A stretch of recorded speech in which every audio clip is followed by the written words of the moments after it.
વિસાવદર તાલુકાના ભેસાણ તાલુકાના હજારો ગરીબો જે મહેનત મજૂરી કરે છે, ખેતરમાં મજૂરી કરે, દાડીએ જાય છે, સાવ નિરાધાર જીવન જીવે છે, એમનો આધાર માત્ર ને માત્ર મજૂરી અને મજૂરીથી બે પૈસા કમાય અને સરકારી ઘઉં ચોખા લાવીને ખાય, એવા લોકોના ભાગનું કરોડોનું અનાજ ગુંડાઓએ સગે વગે કરી દીધું છે.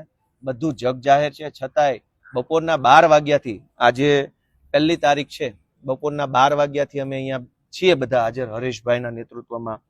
અત્યારે 5 વાગ્યા છે, 5 વાગ્યા છે, છતાંય હજુ પોલીસ FIR લખવા તૈયાર નથી, મામલતદાર આંકડા આપવા તૈયાર નથી, પુરવઠા શાખા જે છે એમની પાસે કોઈ હિસાબ નથી. ટૂંકમાં એટલી હદે આ લોકો માનવતા વગરના થઈ ગયા છે, જાનવર જેવા આપની માનસિકતા છે. કેમ કે માણસ હોય ને એને જરાક દયા આવે કે ગરીબોના હકનું અનાજ ચોરાઈ જાય છે, કરોડો રૂપિયાનું અનાજ ચોરાઈ જાય છે, તો એક FIR તો કરવી જોઈએ. આમનામાં કોઈ શરમ નથી, એકદમ બેશરમ બનીને બપોરના 12 વાગ્યાના જવાબ આપે છે.